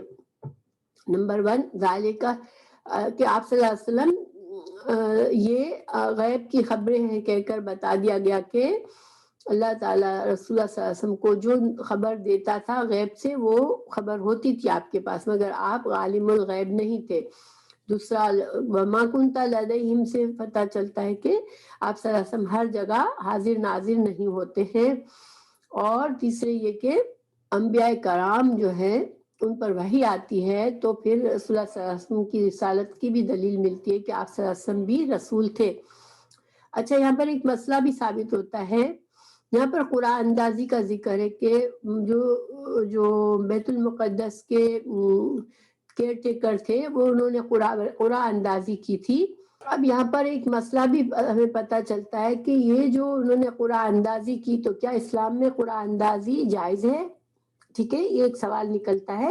اس کا جواب کیا ہے کہ دیکھیں جو ہمارے دین کے عبادات ہیں اس میں قرآن اندازی نہیں ہو سکتی. شریعت کے قوانین، جو شریعت کے قانون ہے، جو ہمیں کرنے کے کام ہے، شریعت نے ہمیں بتایا ہے، جن سے رکنے کو کہا ہے ان سے ہمیں رکنا ہے، جن کو کرنے کو کہا ہے ان کو ہمیں کرنا ہے. اس میں قرآن اندازی نہیں ہوتی ہے. ٹھیک ہے، کہ چلو ہم قرآن اندازی کرتے ہیں، نماز پڑھے یا نہ پڑھے، ٹھیک، کوئی ایسا کام ہو جس کا کرنے سے گناہ یا ثواب کا تعلق نہیں ہے، ایک جائز کام ہے وہ، اب اس کو نہ کرنے کب بعض اوقات اس کے بارے میں ڈیسائیڈ کرنا ہوتا ہے تو قرآن اندازی کی جا سکتی ہے۔ ایک حدیث میں ہے کہ اگر تم کو پتہ چل جائے کہ اذان اور پہلی صف میں کتنا اجر ہے تو تم اس کے لیے قرآن اندازی کرو۔ تو آپ صلی اللہ علیہ وسلم کا یہ فرمانا کہ تم پہلی صف میں بیٹھنے کے لیے نماز میں بیٹھنے کے لیے تم کو اگر پتا ہوتا کہ واقعی کتنا اجر ہے تو تم آپس میں لڑتے اور پھر قرآن اندازی کے ذریعے ڈیسائیڈ کرتے کہ کس کے نام کا آیا ہے۔ تو یہ مسئلہ یہاں پر ثابت ہوا کہ قرآن اندازی جائز کاموں میں ہو سکتی ہے، مگر جو عبادات ہیں، جو فرائض ہیں، جو حرام چیزیں ہیں، ان کو کرنے نہ کرنے میں انسان کے پاس چوائس نہیں ہے، ان کو تو کرنا ہی کرنا ہے۔ ٹھیک ہے، تو یہ تو سوالات ہو گئے یہاں پر، یہ آیت پوری ہو گئی۔ آگے ہم چلتے ہیں۔ اذ قالت، جب کہا، الملائکۃ، فرشتے نے، یا مریم، اے مریم، ان اللہ، بے شک اللہ تعالی، یبشرکی، بشارت دیتا ہے تجھ کو، بشارت دینا، بشارت دیتا ہے، خوشخبری دیتا ہے تجھ کو، بکلمتن، ایک کلمے کی، منہ، اپنی طرف سے۔ اور یہ کلمۃ منہ کیا ہے؟ اللہ سبحانہ تعالیٰ کا کلمہ کن، جس کے ذریعے حضرت عیسیٰ علیہ السلام کو پیدا ہونا تھا۔ ٹھیک ہے، حضرت عیسیٰ علیہ السلام کو اس لحاظ سے کلمۃ اللہ ہی کہا گیا ہے، اللہ کا کلمہ۔ تو اس کا مطلب یہ نہیں ہے کہ وہ انسان نہیں تھے، وہ اللہ کے کلمہ کن سے پیدا ہوئے تھے، تو اس وجہ سے ان کو کہا گیا اس طرح سے۔ ٹھیک ہے، وہ انسان ہی تھے۔ تو حضرت مریم علیہ السلام کو اب جو ہے دوسرا حکم، اب پہلے تو ان کو خوب عبادت کرنے کے لیے کہا جم کر، اب ان کو یہ کہا گیا کہ تجھ کو بشارت دی جا رہی ہے ایک کلمے کی، ایک اللہ کی کلمہ کن کے ذریعے ایک بیٹا پیدا ہوگا جس کا نام، اسمہ، نام اس کا، المسیح، مسیح ہوگا، عیسیٰ ہوگا، ابن مریم، مریم کا بیٹا۔ دیکھیے حضرت عیسیٰ علیہ السلام کے کچھ خصوصیات بھی ساتھ بتائی۔ مسیح ان کا لقب ہے، انہوں نے دنیا میں بہت ہی سیاحت کی، بہت سی جگہوں پر سفر کیا، اتنی بڑی عمر نہیں پائی، لیکن اللہ تعالیٰ نے ان کو اوپر اٹھا لیا، لیکن وہ پورا وقت سفر کرتے رہے، مختلف جگہوں پر جاتے رہے، تو اس وجہ سے سیاحت کی انہوں نے، تو مسیح کہلائے۔ عیسیٰ، ان کا نام اللہ بتایا، ابن مریم، مریم کا بیٹا۔ اللہ تعالیٰ نے قرآن میں ہی ابن مریم کہہ دیا کہ ان کا باپ نہیں ہے۔ دیکھیں اولاد کی نسبت ہمیشہ ہمارے دین میں باپ کی طرف سے ہوتی ہے، تو ابن کے ساتھ باپ کا نام لگتا ہے، لیکن یہاں ابن مریم کہا گیا کہ مریم کا بیٹا، کیونکہ ان کا باپ ہی نہیں ہوگا، یہ اشارہ ہے۔ وجیہن، وہ باوقار ہوں گے، بلند، وہ عزت والے ہوں گے، بلند مرتبے والے ہوں گے، وجاہت والے ہوں گے، فی دنیا، دنیا میں، والآخرہ، اور آخرت میں بھی، ومن المقربین، اور وہ اللہ کے مقرب بندوں میں سے ہوں گے۔ مقربین جمع ہے مقرب، اللہ کے مقرب بندوں میں سے ہوں گے۔ اب حضرت مریم کو بشارت دے دی گئی حضرت عیسیٰ علیہ السلام کی، اور ساتھ ساتھ حضرت عیسیٰ علیہ السلام کی کچھ صفات بھی بتائی گئی کہ وہ وجیح ہوں گے، عزت باوقار شخصیت ہوگی ان کی، اور یہ دنیا میں بھی اور آخرت میں بھی ان کی یہ شخصیت باوقار ہوگی، اور یہ اللہ کے مقرب بندوں میں سے ہوں گے۔ وَيُكَلِّمُ، مزید صفات بتائی، اور وہ کلام کرے گا، الناسا، لوگوں سے۔ حضرت جو حضرت عیسیٰ علیہ السلام ہے وہ کلام کریں گے لوگوں سے، کیسے، کب کریں گے؟ المہدی، جب پنگوڑے میں ہوں گے، یعنی بالکل بیبی ہوں گے، دودھ پینے والی ایج میں ہوں گے، ماں کی گود میں ابھی ہوں گے، اور وہ لوگوں سے کلام کریں گے، لوگوں کو اللہ کی بات بتائیں گے۔ وَقَهْلًا، اور دیر عمر میں بھی، یعنی پختہ عمر میں بھی اور پنگوڑے میں بھی وہ لوگوں سے کلام کریں گے۔ وَمِنَ الصَّالِحِينَ، اور یہ نیک بندوں میں سے ہوں گے۔ اللہ سبحانہ تعالیٰ نے حضرت مریم علیہ السلام کی کو خوشخبری دی بچے کی، اور ساتھ ساتھ بچے کی بڑی خوبیوں کا ذکر فرمایا۔ ٹھیک ہے، تو اب انشاءاللہ آپ نے دیکھا ہوگا کہ حضرت عیسیٰ کو وجیح بتایا، خوبصورت، باوقار، اور یہ سیاحت کرنے والے ہوں گے دنیا میں اور مقرب بندوں میں سے ہوں گے، اور یہ بچپن میں بھی لوگوں کو دین سکھائیں گے اور بڑی عمر میں بھی۔ کاہلن کے دو معنی لیے گئے ہیں، ایک یہ کہ جب حضرت عیسیٰ علیہ السلام اس وقت اپنے زمانے میں، جب حضرت مریم علیہ السلام کے اور عیسائیت کے زمانے میں جب وہ بڑے ہو جائیں گے تو اللہ ان کو تورات اور انجیل کا علم دے گا، تو یہ لوگوں کو تبلیغ کریں گے، لوگوں کو دین کا علم پہنچائیں گے۔ اور دوسرا معنی یہ کیا گیا کہ جب حضرت عیسیٰ علیہ السلام کو اللہ نے اب اٹھا لیا ہے، وہ اب جب دوبارہ دنیا میں آئیں گے، جب آخر وقت قیامت سے قریب کے وقت میں حضرت عیسیٰ علیہ السلام دوبارہ جب آئیں گے تو وہ قرآن اور سنت کا علم لوگوں کو پہنچائیں گے اور ان لوگوں سے کلام کریں گے۔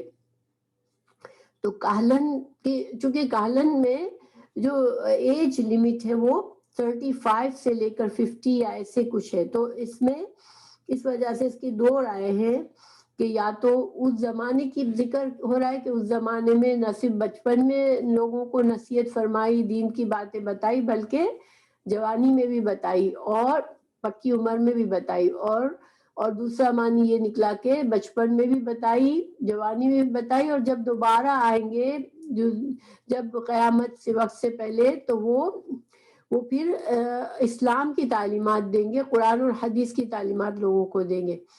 تو یہ انشاءاللہ کلیئر ہوگا آپ لوگوں کے لیے۔ پھر قالت، حضرت مریم علیہ السلام یہ سن کر پریشان ہوئی، کیوں کہ وہ تو مردوں سے دور الگ تھلگ رہتی تھی۔ انہوں نے کہا قالت ربی، اے میرے رب، انا، کہاں سے ہوگا، کیوں کر ہوگا، یکونو، ہوگا، لی، میرے لیے، ولدن، ایک بچہ، ولم، اور نہیں، یمسسنی، مجھے تو چھوا بھی نہیں ہے، بشرن، کسی مرد نے، کسی انسان نے تو مجھے چھوا بھی نہیں ہے، یعنی کسی مرد سے میرا کوئی ایسا تعلق ہی نہیں ہوا ہے، میں تو الگ تھلگ ہوں، تو مجھے بیٹا کہاں سے ہوگا۔ قالا، کہا، فرمایا، فرشتوں نے کہا کذالک، اسی طرح، اللہ یخلق، پیدا کرتا ہے، ما یشاء، جو وہ چاہتا ہے۔ فرشتوں نے ان کو جواب دیا کہ یہ تو اللہ کی شان ہے، اللہ تعالیٰ جو چاہے کرے، تو بغیر باپ کے بیٹا پیدا کرنا ہے تو اللہ کے لیے کوئی مشکل نہیں ہے، اللہ پیدا کرتا ہے جو وہ چاہتا ہے۔ اذا، جب، قضا، فیصلہ کر لیتا ہے، امرن، کسی بات کا، فإنما، تو بے شک وہ، یقولو، کہتا ہے، لہو، ہو جا، اس سے، کن، ہو جا، فیکون، تو وہ ہو جاتا ہے، یعنی اللہ سبحانہ تعالیٰ تو اپنے کلمہ کن سے ہر چیز کر سکتا ہے۔ اب یہ دیکھیں، اگر پچھلا آپ لوگوں کو سبق یاد ہے تو حضرت زکریا کو جب بیٹے کی، حضرت یحییٰ کی خوشخبری دی تھی فرشتے نے، تو انہوں نے بھی حیرت سے کہا تھا کہ کیسے ہوگا میرے بیٹا، میں تو بہت بوڑھا ہو چکا ہوں اور میری بیوی بھی بہت بوڑھی ہو چکی ہے۔ تو فرشتے نے یہی جواب دیا تھا کذالک اللہ، مگر وہاں پر یخلقو کے بجائے تھا یفعل ما یشاء، اللہ جو چاہتا ہے وہ کرتا ہے، ٹھیک ہے۔ حضرت عیسیٰ کے وقت میں یہی جواب، حضرت مریم جب حیران ہوئی کہ مجھے تو کسی مرد نے نہیں چھوا، مجھے کہاں سے بیٹا ہوگا، تو مریم علیہ السلام کو جواب میں یخلقو کہا گیا کہ اللہ پیدا کرتا ہے جو چاہتا ہے۔ تو اس میں بھی ایک اشارہ ہے کہ حضرت عیسیٰ علیہ السلام مخلوق تھے، خالق نہیں تھے، ٹھیک ہے، کیونکہ حضرت عیسیٰ علیہ السلام کو رب بناتے ہو تم، الہ بناتے ہو، لیکن وہ تو مخلوق تھے، اللہ نے ان کو تخلیق کی تھی ان کی، ٹھیک ہے۔ تو یہاں پر یہ بھی فائدہ ملتا ہے، اور اللہ سبحانہ تعالیٰ کی قدرت بتائی گئی کہ اللہ تعالیٰ تو صرف کن کہتا ہے تو فیکون، تو ہو جاتا ہے۔ اللہ تعالیٰ مزید حضرت عیسیٰ علیہ السلام کی خوبیاں بتائی گئی، وَيُعَلِّمُهُ الْكِتَابَ، اللہ تعالیٰ سکھائے گا، علم دے گا، کتاب کا، یعنی لکھنے کا، یہاں کتاب لکھنے کے معنی میں ہے کہ اللہ تعالیٰ جو ہے حضرت عیسیٰ علیہ السلام کو لکھنے کا بھی علم دے گا، والحکمہ، اور حکمت بھی دے گا، اور حکمت سے مراد جو ہے وہ اللہ کی شریعت کا جو علم ہوتا ہے کس کام کو کیسے کرنا ہے کیا کرنا ہے اس کو حکمت کہتے ہیں. رسول اللہ صلی اللہ علیہ وسلم کی احادیث کو بھی حکمت کہا جاتا ہے کیونکہ اس سے ہمیں عملی پہلو پتہ چلتا ہے کہ دین پر عمل کیسے کرنا ہے. تو ان کو حکمت بھی سکھائے گا اللہ، وہ تورات اور تورات بھی سکھائے گا، والانجیل اور انجیل بھی. تو حضرت عیسیٰ علیہ السلام تورات اور انجیل کے حافظ تھے. ٹھیک ہے، آپ کو تورات اور انجیل کا پورا علم حاصل تھا. اور اللہ سبحانہ تعالیٰ نے جب یہ رسول اللہ صلی اللہ علیہ وسلم کے یعنی ہمارے قیامت سے پہلے جب آئیں گے رسول اللہ صلی اللہ علیہ وسلم کے امتی بن کر پیدا ہوں گے دوبارہ دنیا میں اتریں گے، تو اس وقت اللہ تعالیٰ ان کو قرآن اور سنت کا بھی علم دے گا. ٹھیک ہے، اور وہ قرآن اور سنت کی باتیں بتائیں گے. تو اللہ تعالیٰ نے حضرت عیسیٰ علیہ السلام کو یہ سارے علم عطا کیے. ورسولاً اور اللہ نے ان کو رسول بنائے گا اللہ الہ طرف بنی اسرائیل کی طرف اللہ نے ان کو رسول بھی بنایا ہے. دیکھیں یہاں پر ایک اہم بات یہ ہے کہ کہہ دیا گیا کہ حضرت عیسیٰ علیہ السلام جو تھے وہ صرف بنی اسرائیل کی طرف رسول بنا کر بھیجے گئے تھے. آپ صلی اللہ علیہ وسلم جو ہے ان کی رسالت تمام جہانوں پر ہے، یعنی جو بھی اب جتنے قومیں آئیں گی جتنے زمانے آئیں گے آپ صلی اللہ علیہ وسلم کی رسالت باقی رہے گی.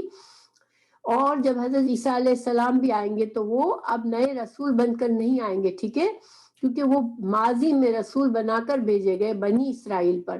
اب جو آئیں گے وہ رسول اللہ صلی اللہ علیہ وسلم کے امتی بن کر آئیں گے. یہ عقیدہ یہاں پر درست رکھنا چاہیے کہ وہ نئے رسول. اب آپ صلی اللہ علیہ وسلم آخری رسول ہے، آخری نبی ہے، اس کے بعد کوئی رسول نبی کوئی نہیں آنا.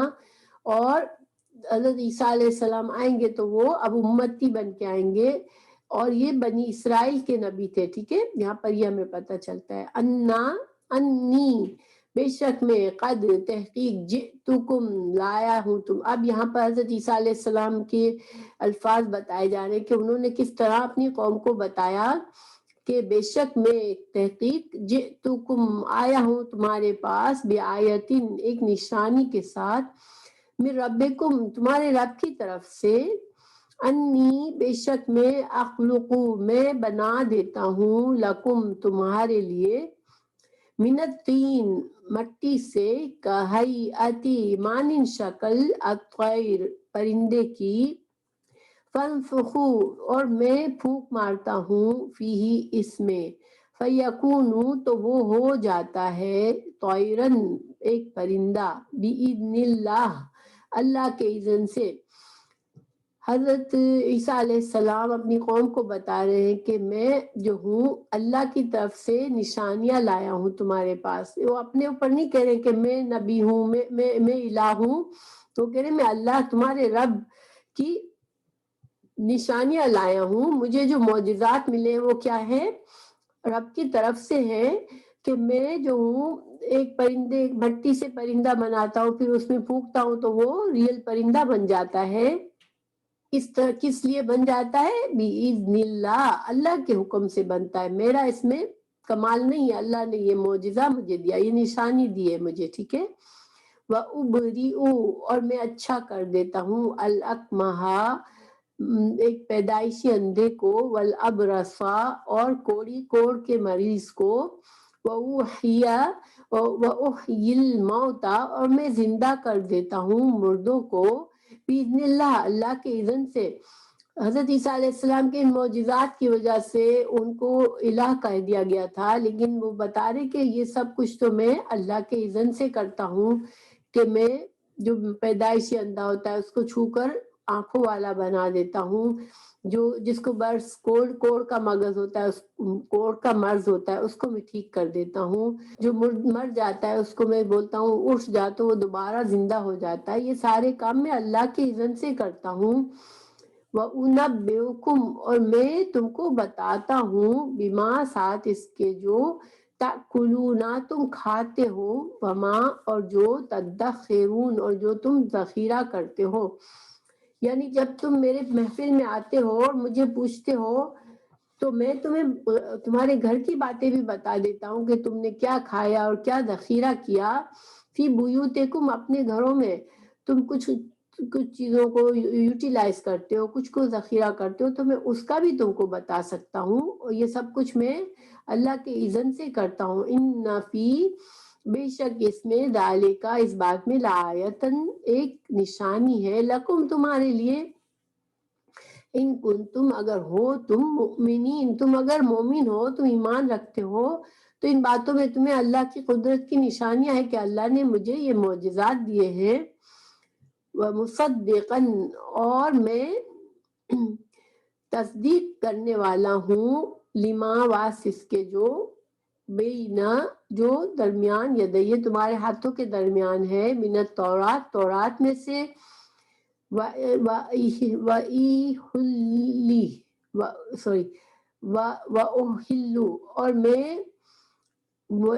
میں حلال کرتا ہوں، وَأُحِلُّ، اور میں حلال کرتا ہوں، کم، تمہارے لیے، الذی، بعض وہ چیزیں، حرام کی گئی تھی تم پر، علیکم، یعنی کہ جو تورات میں کچھ چیزیں تم پر حرام کی گئی تھی، کیونکہ اللہ سبحانہ تعالیٰ نے ہمیں بتایا قرآن میں کہ بنی اسرائیل پر بہت سی چیزیں، اچھی حلال چیزیں بھی حرام کیوں کی گئی تھی، ان کے سزا کے طور پر، ان کے ضد اور ہٹ درمی کی وجہ سے اللہ تعالیٰ نے ان پر بہت پابندیاں لگا دی تھی۔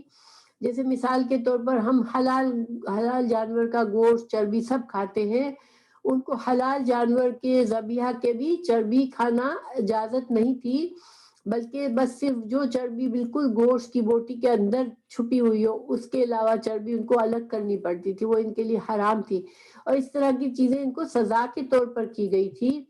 تو حضرت عیسیٰ علیہ السلام نے ان کو بتایا کہ تم اگر مجھے نبی مانو گے تو یہ چیزیں اللہ تعالیٰ نے جو تم پر حرام کی ہے، ایکسٹرا چیزیں، ان کو میں حرام، تم پر اب حلال ہو جائیں گی۔ اور کچھ چیزیں انہوں نے اپنے علماء کی باتوں پر اللہ کی حلال چیزوں کو بھی حرام سمجھ لیا تھا، اور پھر حرام ہی سمجھتے تھے، تو وہ بھی حضرت عیسیٰ علیہ السلام نے ان کو بتایا کہ نہیں، یہ چیزیں تمہارے لیے حلال ہے، حرام نہیں، اللہ کی حرام کی ہوئی نہیں ہے۔ جیسے مثال کے طور پر اونٹ کا گوشت وہ سمجھتے تھے حرام ہے ہم پر، لیکن وہ صرف حضرت یعقوب علیہ السلام اپنی کسی بیماری کی وجہ سے نہیں کھاتے تھے اونٹ کا گوشت، مگر وہ اللہ کی طرف سے حرام نہیں تھا۔